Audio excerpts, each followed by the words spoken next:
Hello and welcome to another video of the explaining series. Today we're going to look at 1.4 elements with my PB run of 1.4.804, which the last voting has shown. Also be sure to vote for the next step again. I'm going to put a voting right here. Yeah, let's get straight into it. So at the start, I like to go 1, 2, 3, 4, 5 blocks from the glass behind the second sea lantern. And then be sure when you jump, don't touch the glass. Because right at your first jump, at the jump through the glass, you want to use your first strafe. Right there. Then jump once, and then strafe again, and then jump again, and strafe again. If you get that done really good, and don't get a curve like me here, then you should be able to keep your momentum onto the jump and run. That's the optimal way of doing it. Then just keep jumping there. Try to go over here, because you might overjump if you use this iron fence gate. Or iron fence just. Then just keep jumping here, get the head hitters. Don't clip the corner here, that's also important. Then just keep jumping here again. You might have to adjust here a little bit. And now for the jump boost. What I like to do here, this is a really difficult strategy. But you can get 3 head hitters here. Just count. 1, 2, 3. And then land. I think it's the very last pixel of this jump boost. And then don't even touch anything here. And straight there and get another jump.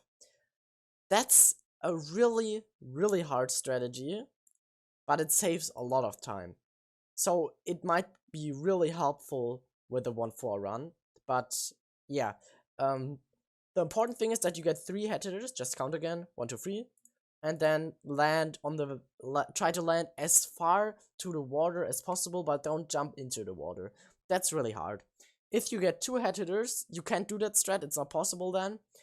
If you get 3 head hitters, but it is too risky for you, just adjust a little bit so you land about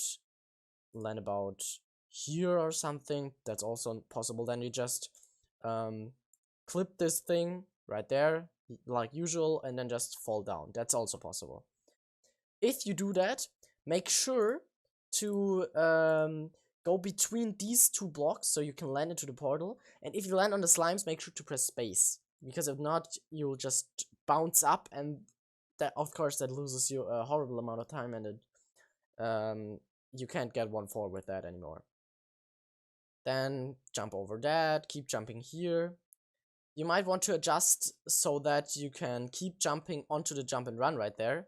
That's what I did here as well. Then just do the jump and run. Keep jumping there. Don't jump into the lava. That's might also happen, but just be careful to not be too far to the front, to the lava. Just make sure to not fall into it. Then don't clip this thing. If your momentum is really good, you might actually do that. And then you can also decide, after the jump and run, you can also just go right there and go beneath there, and then just take this path. That's also possible. Many people do that. I don't know why. I just like to go this way, because what I do here, I jump over the first cobweb, and if you make the jump over the first cobweb, you can just keep jumping, and you will make the jump over the second cobweb as well. That's the nice thing here. That's just why I like to go this path. Then just adjust here a little bit so you don't flip this thing. That might also be a little close, but yeah, mostly it should be okay. Get the head hitters here. And then you have to decide again. If you have your strafe ready right here when you turn, strafe instantly. That's fully okay and possible. But because I did the jump boost strat at the start, I didn't have my strafe ready there. That's why I strafed 1 jump later. Both are possible. So what I do here, I do only 1 jump and then land on the green block. If you strafe from here, you do 2 jumps and land on the green block with your second jump. Then on the green block, you will use another strafe and then another one, which makes you land on the last jump boost. And then just make sure I just turn my mouse to one side so that I don't go, so that I don't bump into this thing right there. That's just how I did it. And you could also just press S, so your backwards key, and then jump up. Just be sure to not go too far back, because then it will be slow again. Also, you have to see if your ping is good enough. My ping, of course, is really good, and so I can just jump instantly there. You might not be able to do that. That's just, you have to see what is best for you. Yeah, that's basically all I have to say for elements. I hope you enjoyed this video. I hope it will help you. And yeah, vote for the next map and see you in the next video.